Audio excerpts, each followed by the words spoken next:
राजधानी जयपुर में फर्जी एनओसी से ऑर्गन ट्रांसप्लांट से जुड़ा हुआ मामला है। चिकित्सा मंत्री गजेंद्र सिंह खींवसर ने प्रेस वार्ता आज की है। स्वास्थ्य भवन में मीडिया से रूबरू होते हुए राज्य स्तरीय कमेटी की जो रिपोर्ट है वो सरकार को सौंपने की बात कही है। चिकित्सा मंत्री खींवसर ने मामले को लेकर गंभीर होने की बात कहते हुए कहा है कि कार्रवाई इस पूरे मामले को लेकर की जाएगी।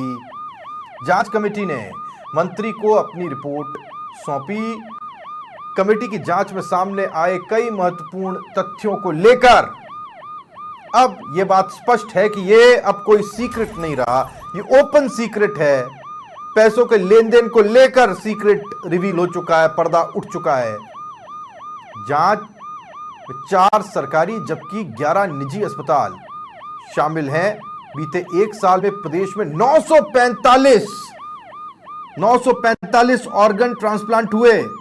82 सरकारी में, 863 निजी अस्पतालों में 993 ऑर्गन ट्रांसप्लांट का रिकॉर्ड मिला। 933 में से 455 में एसएमएस अस्पताल से एनओसी जारी हुई। 933 में से 455 में एसएमएस अस्पताल से एनओसी जारी हुई। अब यह समझना जरूरी है, एनओसी सही थी या फिर फर्जी थी। 478 एनओसी कॉम्पिटेंट अथॉरिटी से जारी हुई। निजी रिश्तेदारों, गैर विदेशी के मध्य होने वाले ऑर्गन ट्रांसप्लांट में कंपोनेंट अथॉरिटी जो एसएमएस, एम्स और महात्मा गांधी मेडिकल यूनिवर्सिटी में है। 933 अंग प्रत्यारोपणों में से 882 किडनी थी, 51 लिवर थे जिनका ट्रांसप्लांट किया गया। ट्रांसप्लांट के 269 केसेस में डोनर और रिसीवर नजदीकी रिश्तेदार नहीं थे। 1 साल में ट्रांसप्लांट के कुल 171 जो केसेस थे उनमें 18% विदेशियों की, यानी कि 18% विदेशियों के ये ट्रांसप्लांट्स हुए। यादवेंद्र शर्मा समाचार प्लस संवाददाता सीधे हमारे साथ जुड़े हुए हैं, जानकारी उनसे लेते हैं। यादवेंद्र, अगर आप तक आवाज आ रही हो, ये एक ऐसा मामला था जिसने सबको हिलाकर रख दिया। अब यह चीज साफ हो रही है एक एक पॉइंट से कि अब ये ओपन सीक्रेट है, सबके सामने है कि कितने बड़े स्तर पर यह स्कैम किया जा रहा था। मैं उसी शब्द का प्रयोग कर रहा हूं जो चिकित्सा मंत्री करते हैं, स्कैम है ये।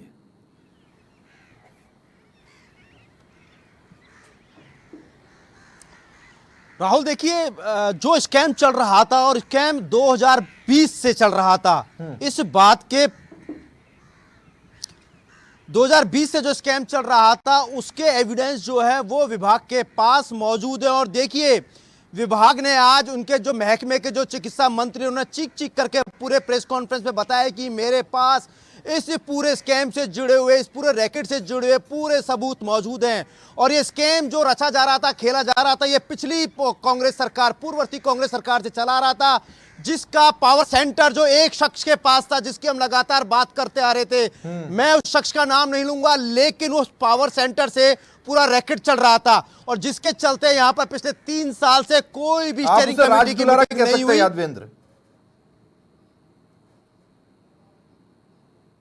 देखते ही देखते पूरे निजी अस्पतालों में, जो निजी अस्पताल जो ऑथराइज्ड थे, जहां पर ये ऑर्गन ट्रांसप्लांट होना था, किडनी के, लीवर के ऑर्गन ट्रांसप्लांट होने थे, उन ऑर्गन ट्रांसप्लांट तक जब ये होना था तो उनके लिए फर्जी एनओसी थमाई गई और फर्जी एनओसी देने का सिलसिला चलता रहा। और उसके बाद फोर्टिस जैसे नामी अस्पताल, ईएससीसी और मणिपाल अस्पताल के अंदर उन विदेशी नागरिकों का, इंडियन भी थे लेकिन विदेशी नागरिकों का फर्जीवाड़ा करके ऑर्गन ट्रांसप्लांट किया गया।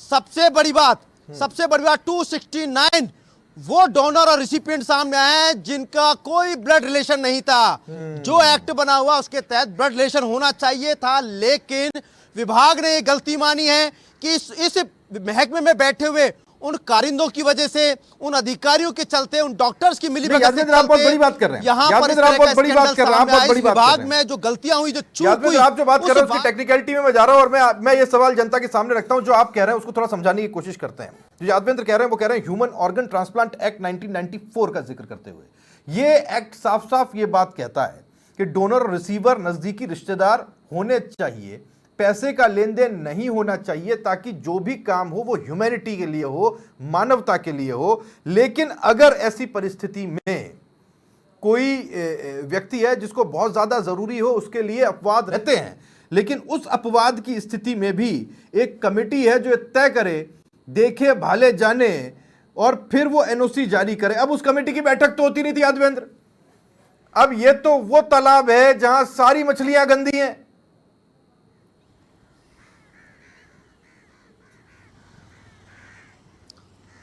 देखिए राहुल, निश्चित तौर पे पूरे कुएं में ही भांग पड़ी हुई है, यानी सब एक ही थाली के चट्टे बट्टे निकले। और देखिए, इस बात को खुद मंत्री गजेंद्र खीम सिंह जो कह रहे थे प्रेस कॉन्फ्रेंस में, कह रहे थे कि डॉक्टर भंडारी जिसकी हम बात कर रहे हैं सोटो के चेयरमैन थे, लेकिन उसके बाद उनको प्रिंसिपल बना दिया गया, उसके बाद स्टीयरिंग कमेटी और एडवाइजरी कमेटी को मर्ज कर दिया गया। उसके बाद जो पावर सेंटर होता था वो डॉक्टर भंडारी के यहां से होता था।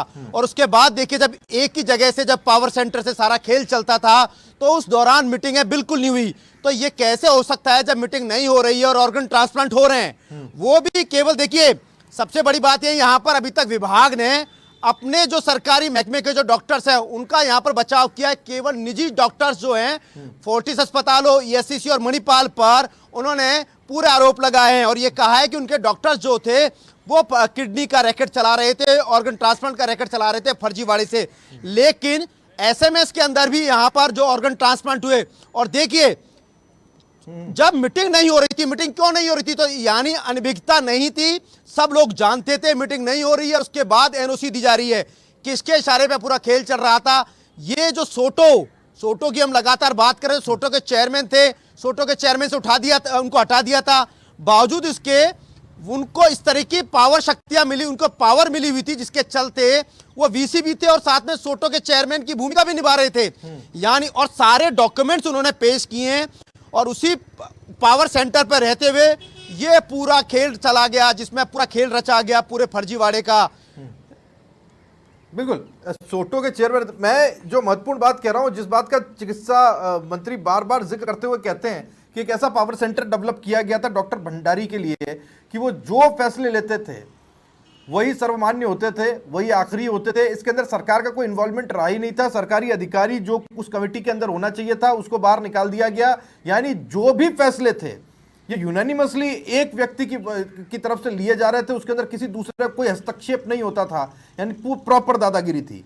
अब अगर इतना साफ सरकार इसे लेकर है, इस्तीफा अगर उसका ले लिया गया है, तो फिर गिरफ्तारी क्यों नहीं? ये सवाल तो सरकार से पूछना पड़ेगा ना। अगर आप इतने क्लियर हैं, इतने साफ हैं कि सब कुछ उस एक व्यक्ति की छत्रछाया में था, तो उसको पकड़िए, उसकी गिरफ्तारी भी तो जरूरी है ताकि संदेश जाए। इन छुटपुट लोगों को पकड़ने से क्या होगा?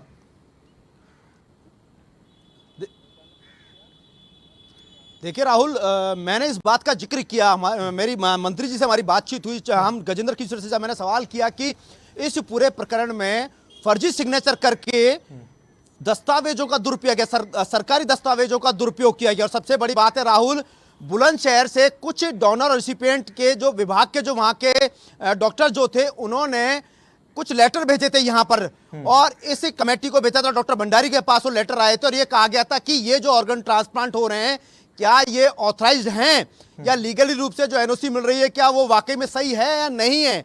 लेकिन देखिए उन सबको गोलमोल कर दिया गया, फर्जी सिग्नेचर करके जवाब पेश कर दिए गए। पूरी तानाशाही चल रही थी, पूरी आका बन करके बड़े आका की जिसका जिक्र करना जरूरी है, जो बार-बार इस प्रेस कॉन्फ्रेंस में निश्चित जिस तरफ आपका भी ध्यान गया होगा और सारा प्रदेश इस सवाल को पूछ रहा है। चिकित्सा मंत्री गजेंद्र सिंह खीपसर एक बात कर रहे थे, यादवेंद्र अगर आप सुन पा रहे हो, वो कह रहे थे हेल्थ सेक्रेटरी जिस वक्त में सुधांशु पंत हुआ करते थे उन्होंने कई बार लेटर्स लिखे। आप बुलंदशहर का जिक्र कर रहे हैं, यहां पे तो हेल्थ सेक्रेटरी लिख करके कह रहे थे कि ऐसा होने वाला है और ऐसा होगा। बावजूद इसके उन कागजों को कचरे के डब्बे में डाल दिया गया, कोई सुनने वाला नहीं था।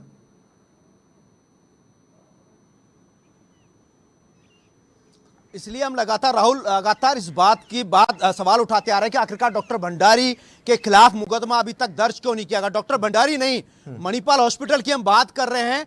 डॉक्टर जितेंद्र, जिसको गिरफ्तार किया गया, जितेंद्र गोस्वामी, जो कि 2023 तक मणिपाल हॉस्पिटल के अंदर मौजूद थे और वहां पर ऑर्गन ट्रांसप्लांट होता था और गौरव के जरिए उनको फर्जी एनओसी मिलती थी और उसी के जितेंद्र गोस्वामी के नाम से फर्जी एनओसी जाती थी और वहां पर ऑर्गन ट्रांसप्लांट होते थे। बावजूद उसके मणिपाल हॉस्पिटल के मैनेजमेंट के खिलाफ अभी तक कोई मुकदमा दर्ज नहीं किया गया, ना ही डॉक्टर भंडारी के खिलाफ अभी तक मुकदमा दर्ज किया गया। हालांकि इस पूरे मामले की अब जांच जो है एसआईटी बना दी गई है, 8 मेंबर्स उसमें शामिल हैं। एडिशनल क्राइम जो है श्रीमन लाल मीणा, इसके अलावा एसीपी गोपाल सिंह ढाका, हेमराज जो है एसीपी और अन्य 8 लोगों की जो भूमिका है जो एसआईटी में शामिल है वो इस पूरे प्रकरण की जांच करें। मंत्री जी का कहना है कि चिकित्सा मंत्री कह रहे थे कि अब पूरी जो गेंद जो है वो अब गेंद एसआईटी के पाले में चली गई है, जयपुर पुलिस के पाले में चली गई है। जो सबसे बड़ा डर का विषय है, याद में जो सबसे बड़े डर का विषय है, एसआईटी जांच करेगी और जिन कॉलर्स को पता है, जिन गिरेबानों को पता है कि उन तक हाथ पहुंचने वाले हैं, उनको भी पता है कि वो इन सब में इन्वॉल्व है। दिक्कत इस बात की है कि एसआईटी अपनी जांच शुरू करे, कार्रवाई शुरू करे, इससे पहले ये कहीं भाग नहीं जाए इधर उधर। इस चीज को लेकर के भी अब ये एक ऐसा पोर्शन है, एक ऐसा इलाका है जहां पर पुलिस के ऊपर रिस्पॉन्सिबिलिटी आती है कि वो इन पर नजर रखे कि ये ना भागे। सरकार के ऊपर बड़ी जिम्मेदारी इस बात की है। ये तो भागने की कोशिश करेंगे, बहुत पैसे छाप लिए इन्होंने।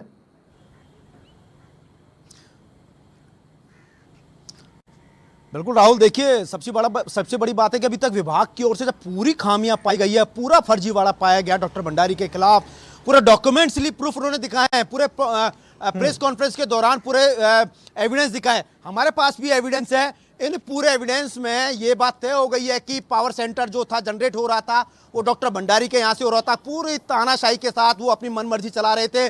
फर्जीवाड़े से उनके राज में एनओसी बांटी जा रही थी और विदेशियों के साथ ठगी की जा रही थी। निश्चित तौर पे एक मुकदमा दर्ज होना चाहिए। हालांकि अब एसआईटी इस पूरे मामले की जांच पड़ताल कर रही, तो हम उम्मीद कर रहे हैं कि हो सकता है कि 1-2 दिन में डॉक्टर भंडारी के खिलाफ भी कोई मुकदमा दर्ज हो जाए। हालांकि विभाग की ओर से पूरी जो रिपोर्ट है, जो उच्च स्तरीय टीम ने यहाँ पर जो कमेटी जो गठित की गई थी, उसने अपनी जांच रिपोर्ट जो है वो आज पूरी कलेक्ट कर ली और उसके बाद इस फैसले पे आए और उसके बाद इस पूरी रिपोर्ट को जो है जयपुर पुलिस को यानी एसआईटी को मुहैया कराया जाएगा। तो एक्ट के तहत जो कार्रवाई अब एसआईटी की ओर से की जाएगी, तो निश्चित तौर पर उस कार्रवाई में डॉक्टर भंडारी के खिलाफ अब शिकंजा कसेगा। डॉक्टर भंडारी नहीं, इसके अलावा उसके नीचे जितने भी जो कारिंदे काम कर रहे थे, जो उनके इशारे पर फर्जीवाड़ा करके एनओसी बांट रहे थे, वो निजी हॉस्पिटल की मिली भगत से पूरा खेल चल रहा था, वो सारे चेहरे बेनकाब होंगे। और इस रिपोर्ट के ऊपर पूरा तय था। इस रिपोर्ट पूरा यानी भांडा फूट गया यादवेंद्र, डॉक्टर भंडारी का भांडा फूट गया है। गजेंद्र सिंह खींवसर ने आज डॉक्टर भंडारी का भांडा फोड़ दिया, यही कहा जा सकता है। बहुत शुक्रिया यादवेंद्र आपका इस जानकारी के लिए। यादवेंद्र शर्मा, समाचार प्लस संवाददाता, ये जानकारी हम तक पहुंचा रहे थे। इस पूरे मामले का जो लब्बो लुबाब है, जो एसेंस है, जो एक्सट्रैक्ट है, वो ये है कि जिसको दूध की रखवाली का जिम्मा सौंपा गया था, दरअसल वो बिल्ली थी जिसे सबसे ज्यादा उस दूध की चाहत थी।